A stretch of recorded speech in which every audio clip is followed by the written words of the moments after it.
Good afternoon, everyone. Welcome to the episode 6 of season 2 of Coffee with Ashish. And today we've got a very special guest with us, Bernard Corraya, General Manager of Vigo India. And before we get into conversation with him, I think it's a very interesting venture when I was doing some research around it. We have talked on this show, Bernard, and even season 1, we've had more than 50 odd industry leaders coming onto this forum and sharing about their journey with us. And we have looked at various travel intermediaries, we've looked at product companies, we've looked at meta search engines, we've looked at new age AI ML enabled technology platforms as well. And I think most of the times people who look at these technology companies, they just try to cookie cutter mold it into a app or a platform or a website.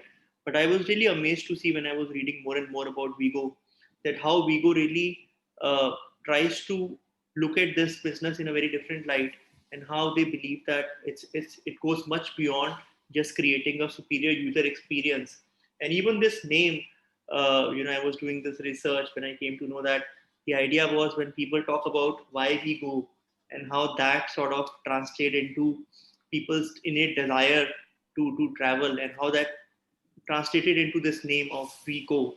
So it was pretty interesting. And even company's journey, those who have joined us today, it's really interesting how they started in 2005, and over just in a decade, they have grown into a large company now.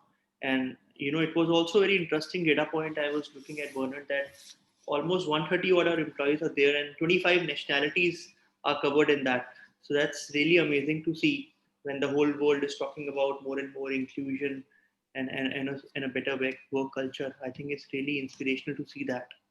And even if we talk about numbers, I think more than 20 million cumulative app downloads are there for the product. They've also entered into partnership with Samsung, Huawei, all the large OEMs. They also did a partnership with Airbnb to offer vacation rentals. So it's really interesting model, the way they are trying to rethink the entire consumer journey.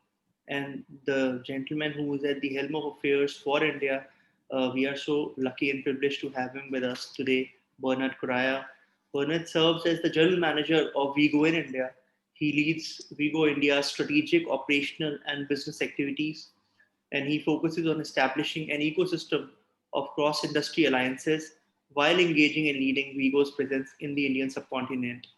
He has held this role since May 2017, and he has been focusing on product as well as he's stepping up to play an integral role in expanding company's portfolio and also hiring the right talent. Prior to this, he established the advertising sales unit in 2013 and was head of advertising and partnerships. And now he leads the entire portfolio for Vigo in India. So, with this, a very warm welcome to you, Bernard, on Coffee with Ashish. And I'm going to request Ashish to initiate a conversation with you in terms of how do you see the new world order and how Vigo is reacting to it.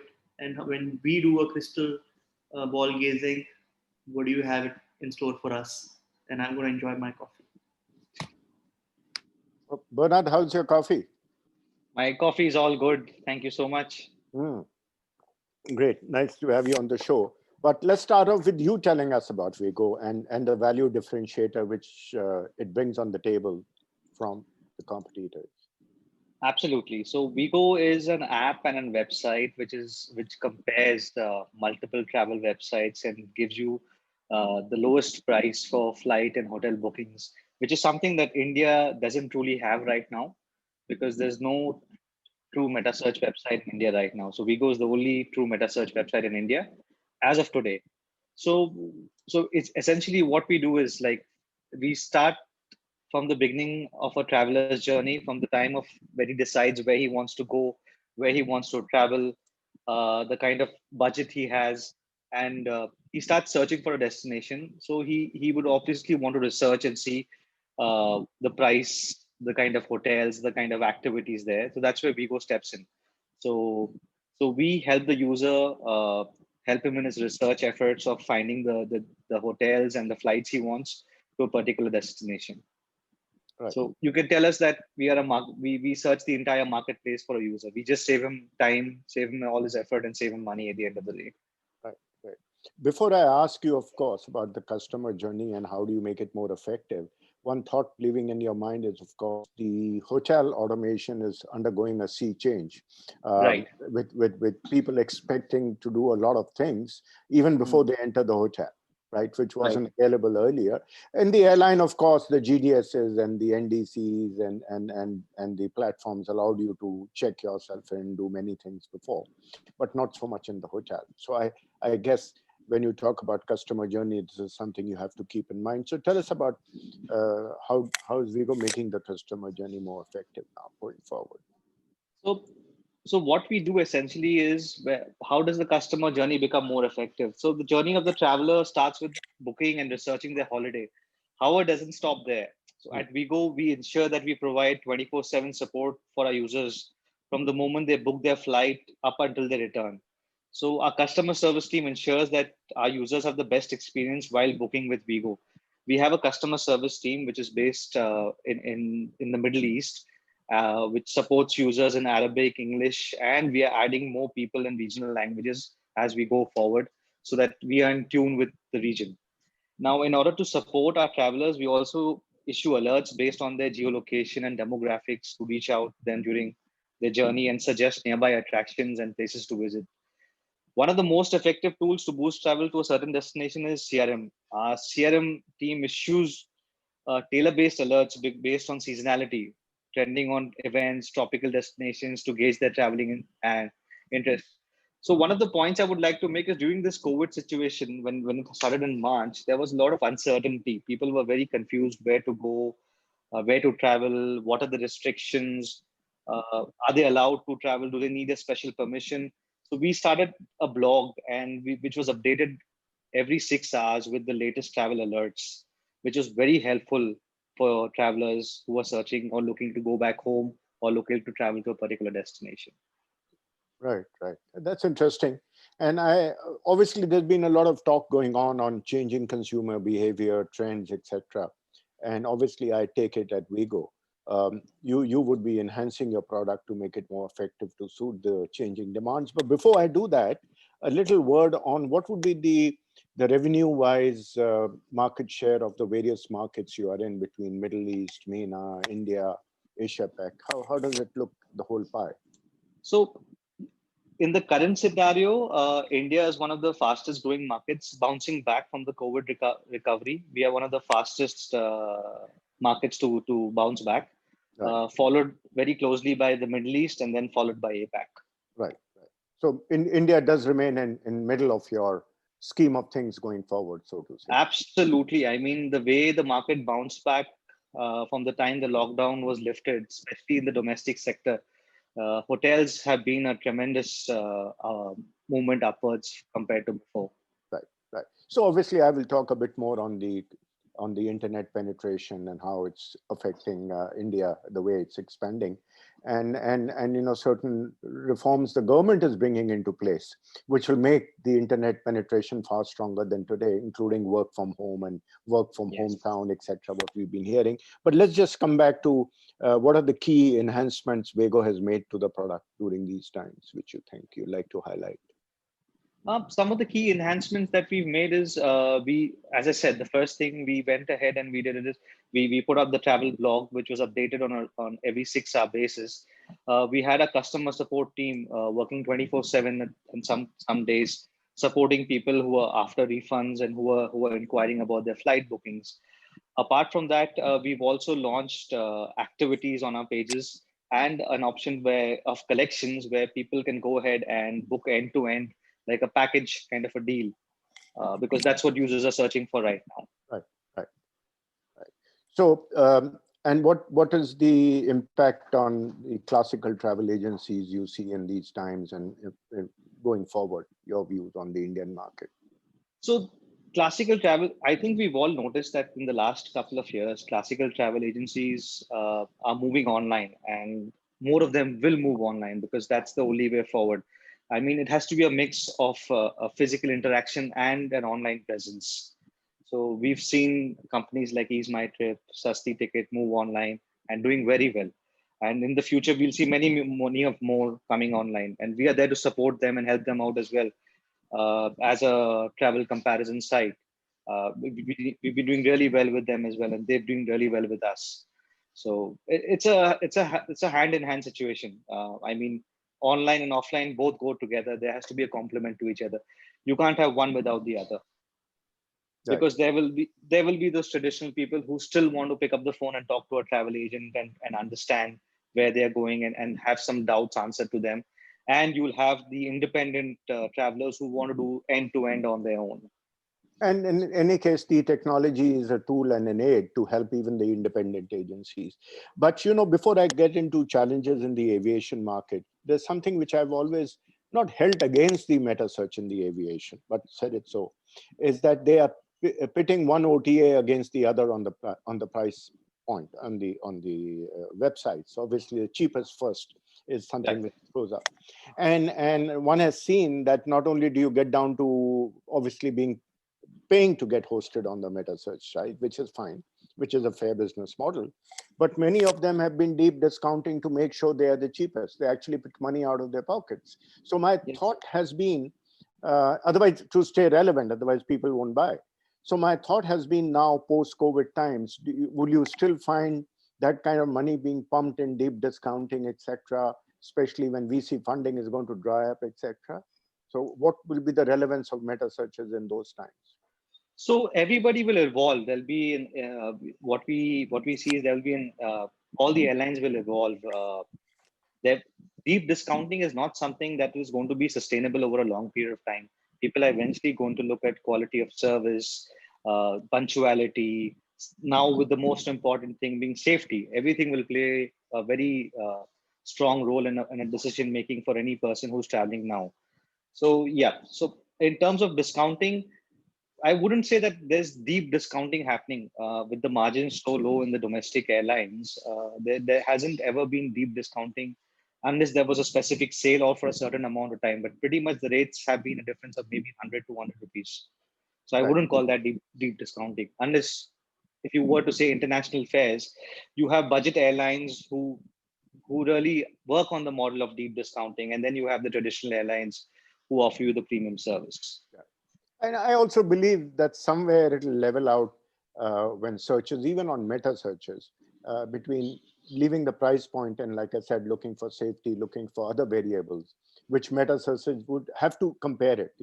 Who's the safest, who's the best, who's the shortest, who's in-flight service is better, and those kind of parameters to be thrown up rather than search by price point alone.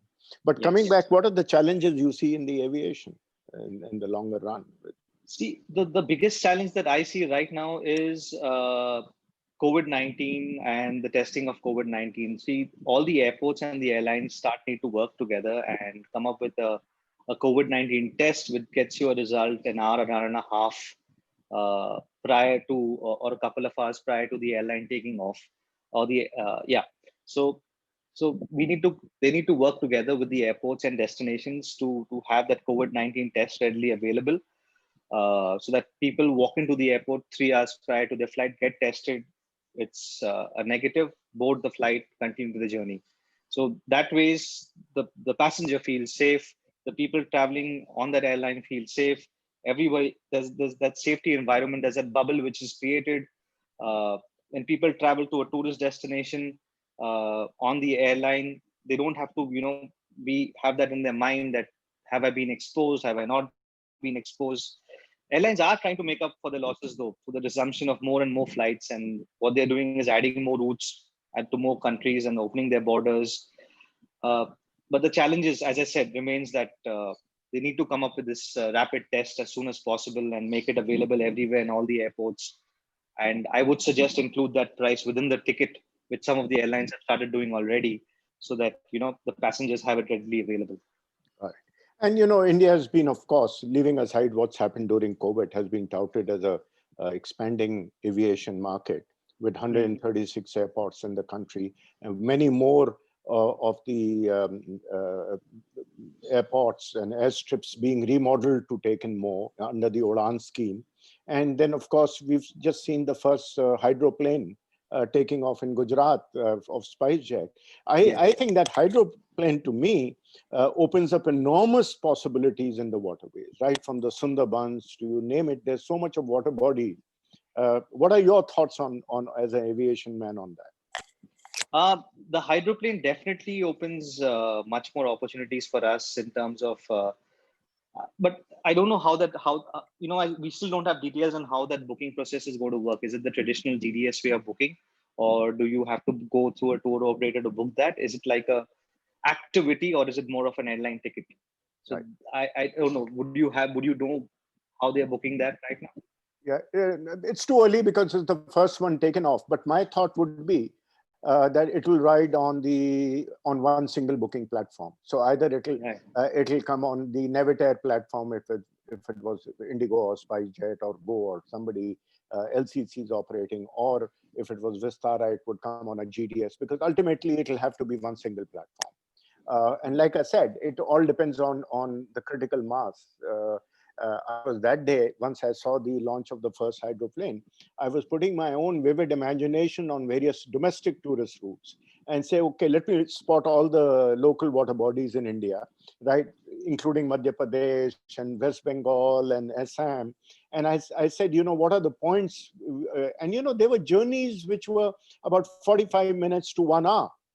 But if you could take a hydroplane and land from one water body to another also, or between one strip and a water body, it opens up so many domestic circuits was unimaginable, Absolutely. Bernard. And especially now in today's time when you're saying, domestic tourism is going to revolve around remote properties, farm stays, smaller properties. I suddenly realized, imagine getting into Nainital. Nainital itself has 6 lakes. Imagine Yes. landing up into any of those lakes from here or wherever the nearest point. So let's have a word from you on the domestic tourism potential overall, um, See, including of course hotels and whatever, how you search on your platform and get on your platform. absolutely. So domestic tourism, I think we're already seeing the potential right now in front of us exploding. I mean, people are already started traveling. In fact, I went for a mini vacation like a couple of weeks back to 6 hours drive from Bangalore, and I stayed in a very small rustic homestay, which was so beautiful, with a wonderful view and really good food and good hospitality. But surprisingly, that homestay didn't have its own website; just had a Google listing. That's all, and they were doing beautifully. And so that just opens up the potential to what we currently have within our own domestic circuit, and this is something which will only grow. See, domestic flights have resumed since May 25th, but after months of restriction, people are traveling, but people are still trying to travel only if they really need to travel. Uh, the vision of the government is to make the locations and the states much more safer before they open international tourists coming in. So I think what we are seeing right now is people. I don't know if you've heard of the term revenge travel. Yeah, yeah. So people are getting out of their houses and they're traveling, especially in the last 2, 3 weekends when there was Dussehra holidays and the holidays previous to that. People have gone out, and if you go into social profiles, you'll see multiple people posting their images like my first vacation after 7 months, and it's a domestic vacation, which is very. I'm so glad to see that India as a domestic location is opening up and people are exploring to places which are 5 to 6 hours away from their destination. Yeah, yeah. What And what sorry, yeah, carry on, you were saying something. yeah, so in regards to what we are doing on Vigo, so what we've done is we have come up with the local destinations which are close to the major cities, for example, Bangalore, Calcutta, Delhi, and we are bunching the locations up with all the activities and the resorts that are there, and we are offering it via collections on our app to people within those geolocations. So they know that within a 5 6 hour drive, I can reach here, and this is the activities and this is the collection, that these are the resorts that are there for me to explore. Right, right. Well, talking about domestic tourism, just little thought from my side for Vigo management to consider. Today, if you want to build up a domestic tourism base in the country, and I don't specifically mean the air and the hotel which you're building up, it is a whole pie which comprises of the railways, it comprises of the bus transportation. And if you look at the overall pipeline of bus transportation, is very, very dismal in terms of automation. You have a few technology companies like Redbus, etc., who host private Volvos, etc. But if you look at the entire state tourism machinery, from Haryana tourism to Karnataka state roadways, there's a huge mass of rail, bus transportation, which if it could be integrated along with the railway, because a typical holiday journey within the country at the bottom of the lower of the end of the pyramid may comprise of a combination of train, bus, and a last mile even on a flight. And we're talking about Yes. hydroplane here, because somebody who's based in Hosur would probably take a train from Bangalore, and from Bangalore he may go somewhere else and actually take a flight to get into Nainital hydroplane, as we were talking about. So coming back, the thought which I want to leave behind with the management of Vago is because I haven't seen the traditional OTAs in the country very forthcoming, because obviously today in the COVID times, they've got their own challenges to keep the customer base going and things. Is a fair amount of working with the government of India and the states to be able to invest to offer hosting and automating the state transportation. And I think they will be willing to look at it if there were very definite proposals of putting it. And one would be pioneer to be able to put this in pipeline. Any thoughts on that? I mean, Yeah. obviously it's a huge mass out there.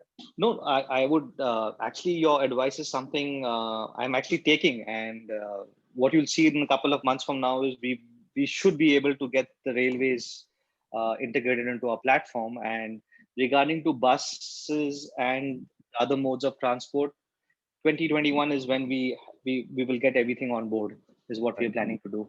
Oh, So your advice is, we've taken it before you even told us. that's wonderful. It pleases me immensely. And if you look at the railway itself, I mean, I've always held a thing with IRCTC, but I guess IRCTC will have to move, that there are 23 million pre-COVID days, of course. There were 23 million railway passengers traveling every day, which come between reserved and non-reserved. And it was only 10% of them which were automated out of the Yes. 23 million. Rest was in the unreserved category. So can you imagine in today's COVID time, you have to actually get to the railway station to be able to buy your own ticket, stand in the line, or be 500 meter. They've just sort of come out with this bar coding that you have to be 500 meters near and you can pick up and get the unreserved category book. But coming back, I see a sea change happening in the railways, and anybody who's moving ahead and pushing the government and pushing IRCTC into an alliance and partnership will have a head start on that kind of number of volume. I'm told over the next 5 years, there are possibilities of about 120 private trains coming into the Yes. equation. So the railways and bus is a huge game there to be played for the domestic tourism. I completely agree with you on that. There is an opportunity there, and as I told you, we are going to capitalize on that opportunity within the next year. And yeah, it will take some time for everything to fall in place, but the plan is to capitalize on the opportunity. Right. One more thought is that um, we with this current thing about work from anywhere, work from hometown, work from anywhere, I do see fostering a huge amount of entrepreneurs in smaller towns and cities, because internet is available to all. So therefore, there is no reason why another Make My Trip cannot be born in Shillong. Why does it have to be in Gurgaon? If not that, at least there are many regional and vernacular players which could be converted into making them what. So the thought I have for Vago is that how do you look at converting this whole platform into one platform of regional, vernacular, etc. Going forward, because those contents will be an important content. And secondary, in the same breath, what are your thoughts in fostering entrepreneurs and startups so that Vago, with the international company that you are, can give the right amount of impetus to these young fostering So, entrepreneurs? great, thank you. So basically, 2 years back when I took over, I had just one goal in mind. The goal was to reach out to the tier 2 and tier 3 towns and grow our base over there, because the tier 1 cities, as you see it now, people are already aware of the big brands. They Right. already know who they are. Now, if you walk into any city and say, I want to book a ticket, they'll always refer to one of the bigger websites who've been promoting themselves on TV most of the time. So tier 2, 3, and 4 towns was our biggest challenge in which we wanted to capture. So what we did is we started first of all reaching out to influencers, regional influencers in regional languages, and getting them to talk about Vigo. At the same time, we started translating our content to regional languages. So we currently have the Vigo content in Bengali, in Malayalam, in Tamil, and we're trying to convert it to much more languages. So yeah, so and one of the things because of all of this, what we've seen is we've seen a lot of first time flyers coming to Vigo, people who booked their first flight tickets on Vigo, Mm. like flying for the first time, and which is very heartening to see for us, and they call us up and they ask us questions, because when you hear the questions that people have, you understand that the person is flying for the first time or booked their first international trip with us. Right. And we see a lot of word of mouth, like when a user uses us for the first time, they recommend us to their family and friends. And yeah, so that's one of the ways we are trying to reach out to the tier 2, 3, 4 markets in India. Right. Now, in regards to encouraging entrepreneurs, so uh, our ecosystem in Vigo is such that the way we work is we all take up the business as our own business, and we try and work together and come up with ideas and fester those ideas and try and grow it within ourselves, and then we present it to management for taking it forward to a bigger level, or growing the product. In regards to festering people, getting others to encouraging them, we haven't come up with a plan as of now, but this is something that I can always take back to management. We can discuss this, and we can come up with a kind of a way where we encourage entrepreneurs from these locations to help them grow. At the same time, look for ways that we can partner with them as well. Right. Right. I think that's a discussion you and I will leave at another date, Yeah. because there are a lot of options I see ahead. Now that I talk to you and now that I know your model more clearly, for such kind of collaborations going forward. And of course, today one read about WhatsApp coming into the payment platform. The government, of Right. course, in a limited manner. Uh, I don't know how many 10 million or so users have been allowed in the first phase to 20 million. But to me, it opens up an enormous possibility of reach in terms of penetration of not only the payment platform, but I see them turning into another WeChat. I'm sure you have experience of WeChat in China Yes. and rest of the countries, and see what WeChat has done. So what would be your thoughts going forward, and including the Facebook as a unified platform at the front end with WhatsApp? So what we're looking at is we've entered into a stage now where you'll be looking at a lot of AI travel, Right. where AI personalization and AI travel based on the user behavior.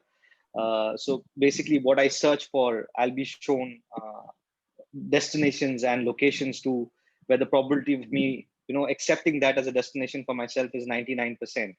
And with WhatsApp coming on with the payment interface, it just makes it much more simpler for a flight ticket or a hotel or a destination to be booked Right. without thinking too much of entering a card information or going through a payment gateway. With the WhatsApp interface being so simple, people can pay through anywhere. So it should ideally be a game changer. Now we just need to go in and implement it the right way. Right. Right.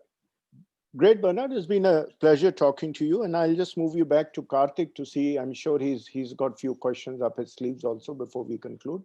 Karthik, over to you, and thank you, Bernard. We'll Thank like you. I said, we'll keep our chat on startups and entrepreneur fostering for another day, maybe on a real coffee one day. Right. Right. Thank you so much. Karthik, Thank you for the time. Karthik. Thanks. Yeah. In fact, I have just put the links also. One of the things which was discussed was about that hydroplane. So that's spyshuttle.com is the Yeah, website. yeah. Anybody wants to check. And on that WhatsApp, it's the 20 million user capping to begin with, which Mm, mm, NPIC has given.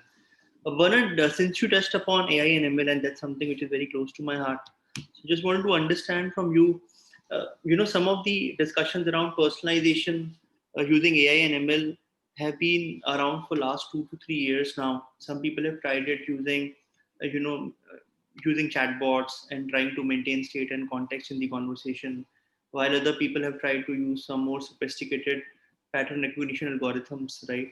So Mhm. depending upon how much you're allowed to share, do you want to share some real use cases with some of our audience members, that how exactly do you think AI and ML could be used in personalizing travel journey? So I would strongly recommend you, if you want to see a use case firsthand, is install the Vigo app, and you'll see how we are hands-on using personalization to show you tailor-made destinations. So that's one way to tell you. Another way is, this is all about how you collect data, how many campaigns, CRM. It's mostly CRM campaigns which drive you the data. When people click on the CRM campaigns, you get to know about their interests, their behavior patterns, when is the right time to travel.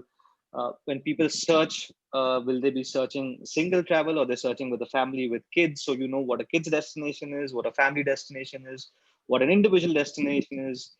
So it's a mix of everything. Now, I can't divulge much, but all these data points will actually make your AI much more smarter. And then that will help you personalize and recommend people their destinations, or their flights, or that user behavior, the right time of the year, depending on the person, that when he wants to travel.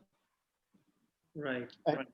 Karthik, if I may add, I was tickled to death this morning when one of the American presidential candidates, and no marks for guessing which one, said it's the bot which is voting.